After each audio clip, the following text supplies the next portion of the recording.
दिया, कितना कितना बड़ा मकाम दिया अल्लाह ताला ने मोहम्मद रसूलुल्लाह सल्लल्लाहु अलैहि वसल्लम। अल्लाह के नबी सल्लल्लाहु अलैहि वसल्लम फरमाते हैं, बुखारी शरीफ की रिवायत है, कुल्लु उम्मती यदखुलूनल जन्नता इल्ला मन अबा, क़ालू मन यअबा या रसूल अल्लाह, क़ाल मन अतानी दखलल जन्नह व मन असानी फ़क़द अबा। देखिए अल्लाह के नबी कहते हैं कि मेरी पूरी उम्मत जन्नत के अंदर दाखिल होगी। कुल्लु उम्मती यदखुलूनल जन्नह, पूरी उम्मत मेरी जन्नत में दाखिल होगी, इल्ला मन अबा, वो दाखिल नहीं होगा जन्नत में, वो नहीं जाएगा जन्नत में जिसने इनकार किया। सहाबा ने पूछा, अल्लाह के रसूल ऐसा मुसलमान कौन है जो आपका इनकार कर दे? ऐसा कोई मुसलमान है जो ला इलाहा इल्लल्लाह मुहम्मदुर रसूलुल्लाह भी पढ़ता हो और आपका इनकार भी करता हो? अल्लाह के नबी ने फरमाया, हाँ ऐसे बहुत से मुसलमान होंगे जो मुझे मानने का दावा तो करेंगे लेकिन वो मेरे मुनकिर होंगे, वो मुझे मानने वाले नहीं होंगे, मेरे इनकारी होंगे। फरमाया वो कौन है? फरमाया मन अतानी दखलल जन्नह, जो मेरी इताअत करेगा वो जन्नत के अंदर दाखिल होगा। वो मन असानी फ़क़द अबा, और जो मेरी नाफरमानी करेगा उसने मेरा इनकार किया। वो मन असानी फ़क़द अबा, जिसने मेरी नाफरमानी की वो मेरा मुनकिर है। मेरे भाइयों, हम और आप गौर करें, अल्लाह के रसूल की कितनी नाफरमानियां करते हैं, शरीयत की कितनी नाफरमानियां करते हैं, रसूलुल्लाह सल्लल्लाहु अलैहि वसल्लम की कितनी बातें हम मान रहे हैं और कितनी बातें हैं जो हम आज छोड़ रहे हैं और आपकी नाफरमानी कर रहे हैं। तो अल्लाह ताला ने मोहम्मद रसूलुल्लाह को यह मकाम दिया कि जो रसूल की इताअत करेगा वो जन्नत में दाखिल, सीधे उसकी एंट्री जन्नत। मन अतानी दखलल जन्नह, जो मेरी इताअत करेगा, अल्लाह के नबी फरमाते वो जन्नत के अंदर जाएगा। और एक और चीज समझने की कोशिश करिए, अगर हम मुसलमान ये चाहते हैं कि अल्लाह हमसे मोहब्बत करे, देखिए नबी का मकाम देखिए, अगर हम ये चाहते हैं कि अल्लाह हमसे मोहब्बत करे, अल्लाह हमसे प्यार करे, तो उसके लिए अल्लाह ने शर्त लगा दी, आए मेरे बंदो, अगर तुम अल्लाह से मोहब्बत करना चाहते हो, अगर तुम ये चाहते हो कि अल्लाह भी तुमसे मोहब्बत करे, अल्लाह भी तुम पर अपना प्यार बरसाए, अल्लाह भी तुम पर अपनी मोहब्बत की बरखा करे, बरसा बारिश करे, तो क्या कहा? तो उसके लिए शर्त यह है कि तुम्हें मोहम्मद रसूलुल्लाह की इत्तिबा करना पड़ेगी। अल्लाह ने कुरान में फरमाया, कुल इन कुंतुम तुहिब्बूनल्लाह, कुल इन कुंतुम तुहिब्बूनल्लाह फत्तबिऊनी युहिब्बुकुमुल्लाह। आए नबी कह दो, आए मुसलमानों, अगर तुम अल्लाह से मोहब्बत करना चाहते हो, अगर तुम अल्लाह से मोहब्बत का दावा करते हो, फत्तबिऊनी, तो पहले मेरी इत्तिबा करो, फत्तबिऊनी, पहले मेरे रास्ते पे चलो, मेरे नक्शे कदम पे चलो, फत्तबिऊनी युहिब्बुकुमुल्लाह, अल्लाह भी तुमसे मोहब्बत करेगा। सहाबाए किराम को रसूल से कितनी मोहब्बत थी, इतनी इत्तिबा करते थे सहाबा कि अल्लाह के नबी सल्लल्लाहु अलैहि वसल्लम बैतुल मक़दिस की तरफ चेहरा करके नमाज पढ़ रहे हैं, पढ़ा रहे हैं।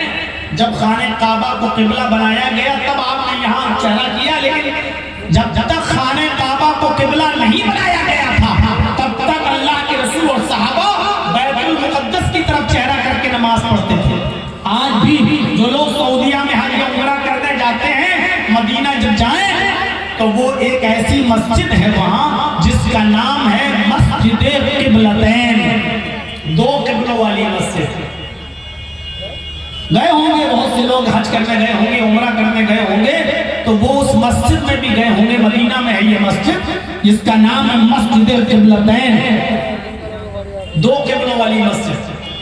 इस मस्जिद में अल्लाह के नबी ज़ुहर की असर की नमाज पढ़ा रहे थे और बैतुल मुक़द्दस की तरफ आपका चेहरा था। नमाजी की हालत में अल्लाह के नबी सल्लल्लाहु अलैहि वसल्लम को हुक्म होता है, जिब्राइल अमीन आते हैं कि किबला बदल दिया गया है, अब बैतुल मुक़द्दस की तरफ चेहरा नहीं करना है, अब खाने काबा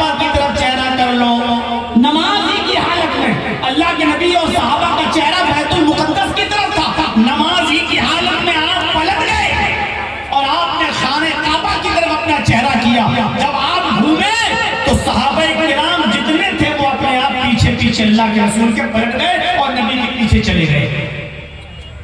पहले ये किबला है तो ऐसे सब नमाज पढ़ रहे हैं अल्लाह के नबी, ये सहाबा, और जैसे ही किबला इधर किया गया तो ऐसे अल्लाह के रसूल इधर हो गए तो सहाबा किराम पीछे। और जब नमाज खत्म हुई अल्लाह के नबी ने जब सलाम फेरा, अस्सलामु अलैकुम व रहमतुल्लाह, अस्सलामु अलैकुम व रहमतुल्लाह, किसी एक सहाबी ने ये नहीं कहा अरे अल्लाह के रसूल ये क्या हुआ है, आपने ऐसा क्यों किया? नहीं, हम तो उसी तरफ रुक करके नमाज पढ़ेंगे, हमारे बाप दादा तो जहां चेहरा करके नमाज पढ़ते आए हैं, हम तो वही चेहरा करके नमाज पढ़ेंगे। आज कोई बात हो जाए ना, कितना मुश्किल काम है।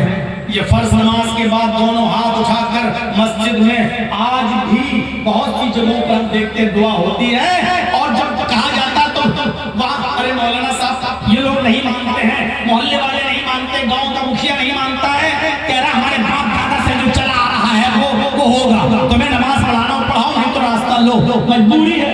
आज भी हम बहुत सी चीजें खत्म नहीं कर पा रहे हैं बाप दादा के नाम पर, बाप दादा से जो चली आ रही है वो हम करते चले आएंगे। मेरे भाइयों, अल्लाह के नबी सल्लल्लाहु अलैहि वसल्लम के सहाबा आपके पीछे आ जाते हैं और किसी एक सहाबी ने ये नहीं कहा कि ऐसा आपने कैसे कर लिया। और पढ़िए अबू दाऊद किताबुस सलात, अल्लाह के नबी सल्लल्लाहु अलैहि वसल्लम जूते पहनकर नमाज पढ़ा रहे हैं। बेटा उधर देते जाओ। अल्लाह के रसूल जूते पहनकर नमाज पढ़ा रहे हैं और सहाबा भी पीछे आपके सारे के सारे जूते पहनकर नमाज पढ़ रहे हैं। गौर से सुनिएगा, वो मसला अलग है कि आज भी जूते पहनकर नमाज पढ़ सकते हैं कि नहीं पढ़ सकते हैं, लेकिन जनाजे की नमाज हमारा जूते ही पहन के पढ़ते हैं।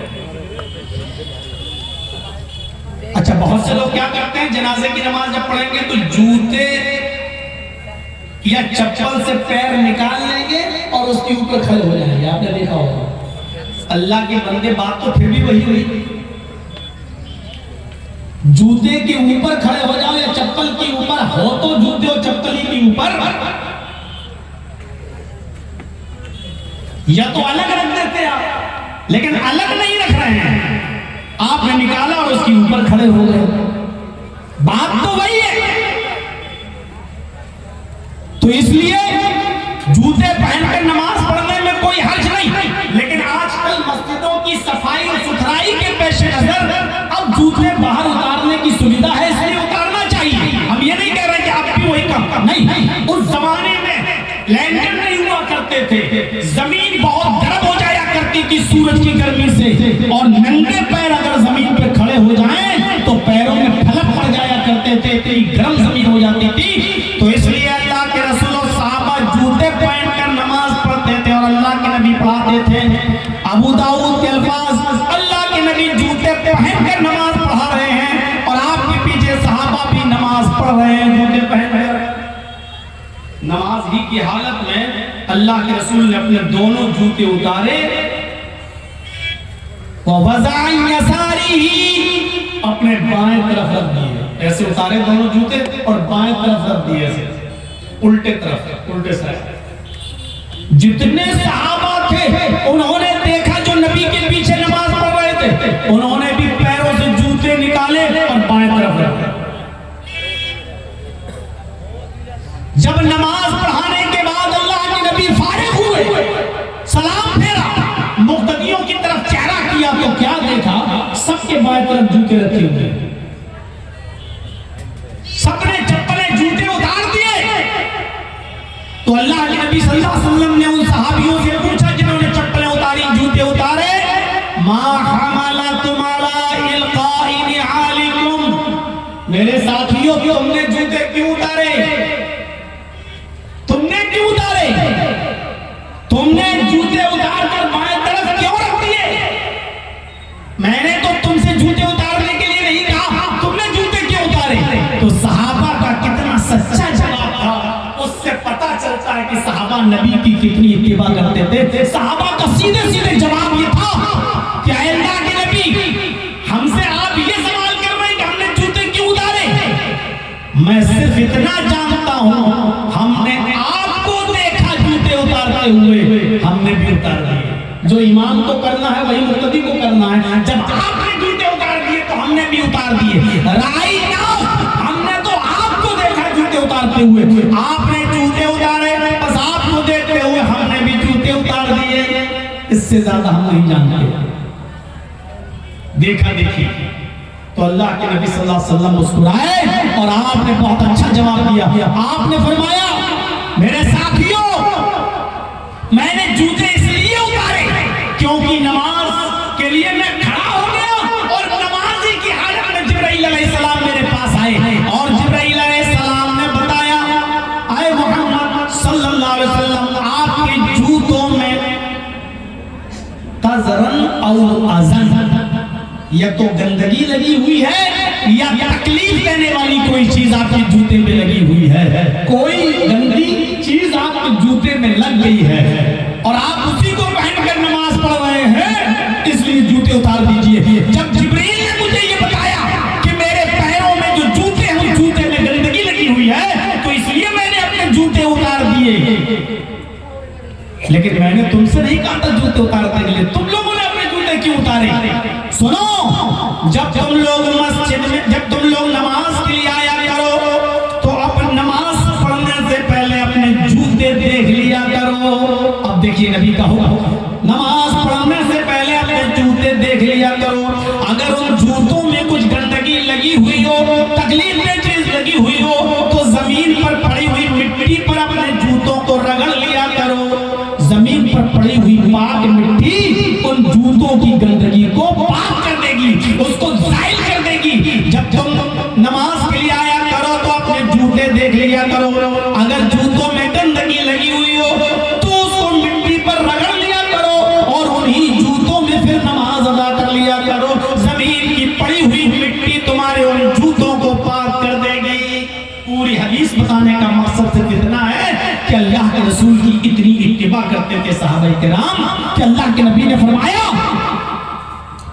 मैंने आपको देखा जूते उतारते हुए, साहबा ने कहा, तो हमने भी उतार दिए। ये होती है मोहब्बत। और यही अल्लाह ने कहा कि आए मुसलमानों, अगर तुम अल्लाह से मोहब्बत करना चाहते हो तो उसके लिए शर्त यह है कि तुम्हें मेरे रसूल की इत्तिबा करना पड़ेगी, रसूल की बात मानना पड़ेगी, रसूल के नक्शे कदम पे चलना पड़ेगा। हमने तुम्हें जो नबी दिए हैं उस नबी के नक्शे कदम पे चलना होगा। और एक और चीज देख लो, अल्लाह ताला ने नबी के मकाम को और मर्तबे को बुलंद करते हुए फरमाया, लक़द कान लकुम फी रसूलिल्लाहि उस्वतुन हसना, लक़द कान लकुम फी रसूलिल्लाहि उस्वतुन हसना। ऐ मोहम्मद सल्लल्लाहु अलैहि वसल्लम, आपकी जिंदगी को हमने पूरी दुनिया वालों के लिए आइडियल बना दिया। तुम्हारे लिए रसूलुल्लाह सल्लल्लाहु अलैहि वसल्लम की जिंदगी में बेहतरीन नमूना है। इससे बड़ी भलाई क्या हो सकती है कि अल्लाह ताला ने रसूल की पूरी जिंदगी को आइडियल बना दिया है, पूरी जिंदगी नमूना। अल्लाह ताला ने ये मकाम किसी को नहीं दिया। उठो तो वैसे जैसे नबी उठते थे, बैठो तो वैसे जैसे नबी बैठते थे, चलो तो वैसे जैसे नबी चलते थे, खाओ तो वैसे जैसे नबी खाते थे, पियो तो वैसे जैसे नबी पीते थे, नमाज पढ़ो तो वैसे जैसे नबी पढ़ते थे, रोजा रखो तो वैसे जैसे नबी रखते थे, हज करो तो वैसे जैसे नबी हज किए थे, शादियां करो तो वैसे जैसे नबी ने करके बताई। लक़द काना लकुम फी रसूलिल्लाहि उस्वतुन हसना, तुम्हारे लिए रसूलुल्लाह की पूरी जिंदगी आइडियल, पूरी जिंदगी आइडियल, पूरी जिंदगी को नमूना। अल्लाह ताला ने ये मकाम किसी को नहीं दिया। उठना, बैठना, लेटना, सोना, जागना, खाना,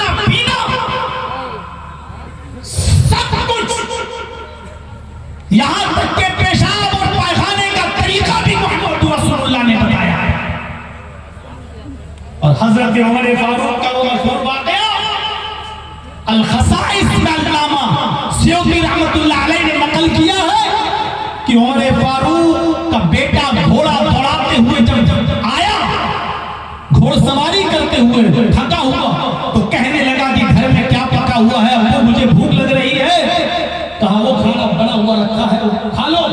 जैसे बेटे ने हांडी का ढक्कन उठाकर देखा तो लौकी, आपके यहाँ कद्दू बोलते होंगे, लंबी सी होती है, हमारे यहाँ उसको लौकी बोला जाता है, आपके यहाँ कद्दू, कहीं कद्दू भी बोला जाता है। अल्लाह के रसूल को बहुत पसंद था। गोश्त में भी आप ये कद्दू डाला करते थे और गोश्त बनकर जब आता था तो आप कद्दू के ढेले उठा उठा के खाते थे। ये लौकी, ये कद्दू जब पका हुआ देखा तो हमारे फारूक के बेटे ने नाक चढ़ा ली। ऐसे ये भी कोई खाने वाली चीज है। ऐसे भूख भी लगी हो तो भूख मिट जाए। अब तो ये चीज मौलवियों को भी नहीं मिलती खाने को, और जिस साल मौलवी को कद्दू खिला दोगे तो अगले साल 1.5 दिन मिलेगी। जैसे मेहमानों की इज्जत नहीं करते हो, खातिर नहीं करते हो। आप शादी में किसी को कद्दू खिला कर देख लीजिए, बाराती अपने आप घट जाएंगे। लेकिन वो भीख मांगने लोग, लुटेरे लोग पहले ही शर्त लगा देते हैं, इतनी बारात आ रही है, 250-300 आदमी की, मेहमानदारी अच्छी होनी चाहिए। ये भीख मांगने का सबसे स्टैंडर्ड तरीका है। लड़की वाले पर बोझ बनने का सबसे बेहतरीन तरीका है, मेहमानदारी अच्छी होनी चाहिए। मतलब आप इसका समझ लीजिए, बड़े बड़े का मत खिलाइएगा, देसी और मटन से नीचे बात नहीं होगी। गरीब लड़कियों के माँ बाप पर ये बोझ डाला जाता है। आप कभी लौकी खिला के देख लीजिए, कद्दू खिला के देख लीजिए, चने की दाल खिला के देख लीजिए, सत्तू खिला के देख लीजिए, बाराती अपने आप कम हो जाएगा, इज्जत नहीं होगी। जैसी उसने नाम चढ़ाई लड़के ने, ये भी कोई खाने वाली चीज है। कैसे कहा, क्या देता है उमर फारूक का बेटा कि उमर फारूक का हाथ तलवार की मियान पे नाच रहा है, तलवार की मियान पर। अभी तलवार निकली नहीं है, लेकिन हजरत उमर फारूक का हाथ तलवार की मियान उसके दस्ते के ऊपर है। ऐसे बेटे ने देखा कि मेरे बाप को तलवार निकालने पर आमादा हो गए, कहा नहीं नहीं अब्बू मैं खा रहा हूं, और खाना खाने गए। और जब खाना खा चुका तो क्या कहा, बेटे आज कद्दू को देखकर तुमने नाक और भौं चढ़ाया, चढ़ा लिया, कोई बात नहीं, तुम्हें मालूम नहीं था, मैं माफ कर रहा हूं। लेकिन आज जान लो, ये कद्दू मुहम्मदुर रसूलुल्लाह को, मेरे नबी को बहुत पसंद था।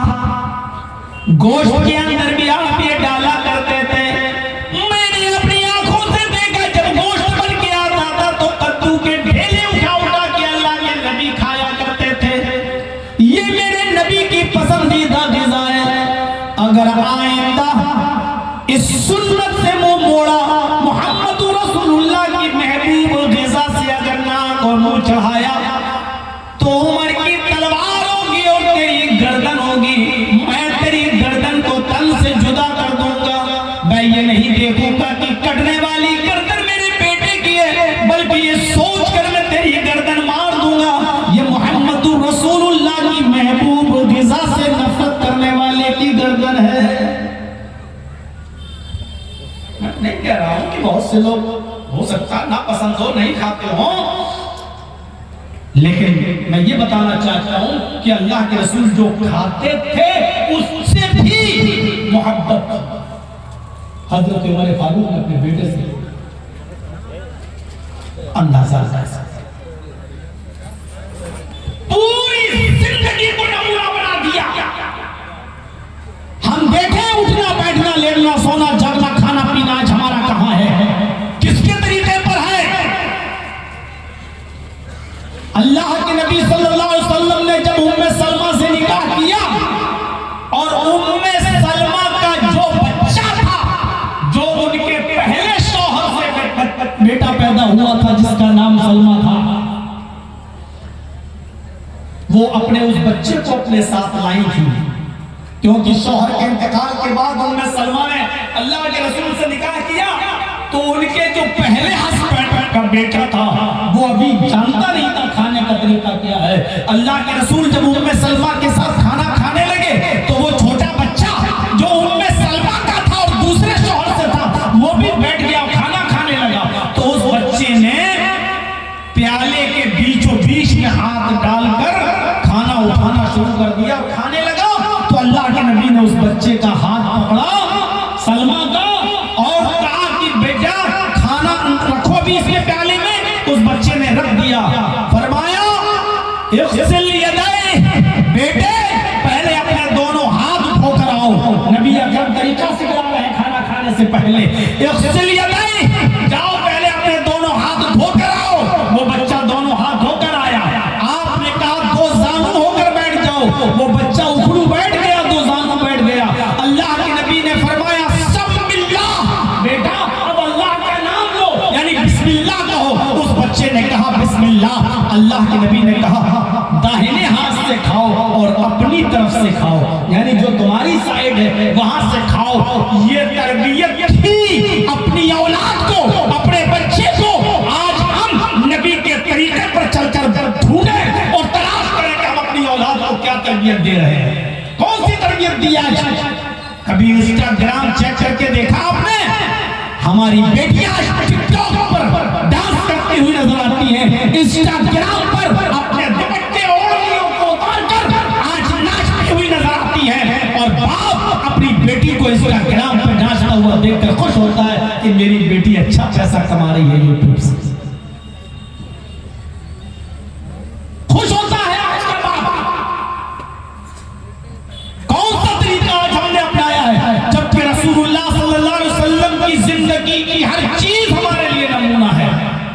अब गौर करो, हजरत सलमान फारसी से एक यहूदी ने कहा था, जब अल्लाह के नबी ने फरमाया लोगों जब लैट्रीन के लिए कज़ाए हाजत के लिए जाओ तो बहुत दूर चले जाओ और किसी की नजर के सामने मत आओ, यानी छिप जाओ, दरख्तों की आड़ में बैठ जाओ।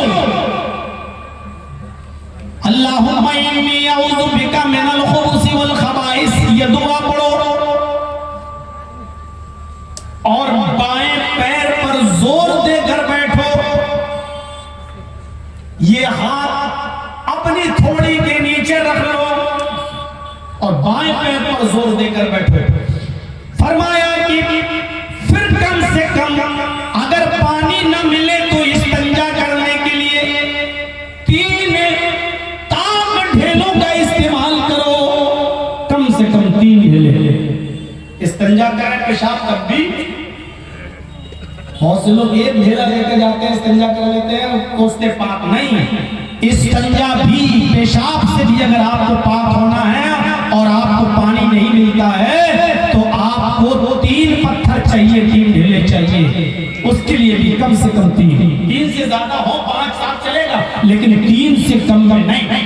तो मेरे भाइयों, कहा आपने ताक ढेले इस्तेमाल करें, इतना सुन्नत यहूदी मजाक उड़ाने लगे और हजरत सलमान फारसी को देखकर कहने लगे क्या है सलमान, क्या तेरे नबी की कौम इतनी जाहिल है, इतनी अनपढ़ है, इतनी गवार है कि तुम्हारे नबी की कौम को इतना भी नहीं मालूम कि पेशाब कैसे करना चाहिए, लैट्रीन कैसे करना चाहिए। तुम्हारा नबी तो पेशाब करने का तरीका भी बताता है, लैट्रीन करने का तरीका भी बताता है।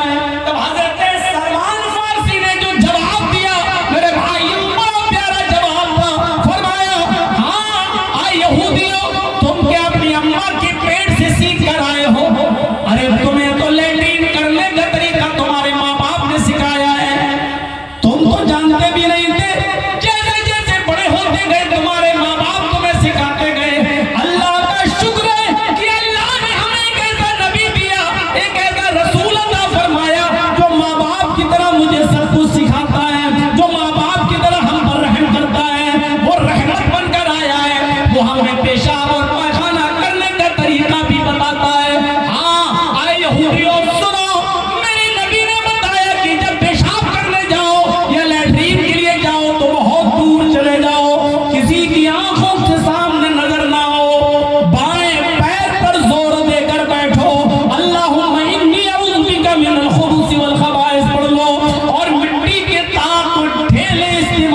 इस्लाम हमें लेटरिन और पेशाब और पैखाने तक का तरीका बताता हो, जो नबी ने हमें सिखाया हो। अफसोस ये है कि जिसके पास इतना माहिर डॉक्टर हो, वो कौम आज अपनी बीमारियों का इलाज वेस्टर्न कल्चर से ढूंढ रही है, पश्चिमी सभ्यता से ढूंढ रही है। जिस नबी के जिसके पास एक माहिर एक्सपर्ट डॉक्टर हो, लेकिन वो अपना इलाज झोला छाप डॉक्टरों के पास करा रही हो, वो कौम, वो उम्मत। आज इसीलिए तो दर दर की ठोकरें हमें खाना पड़ता है, इसीलिए तो दर दर की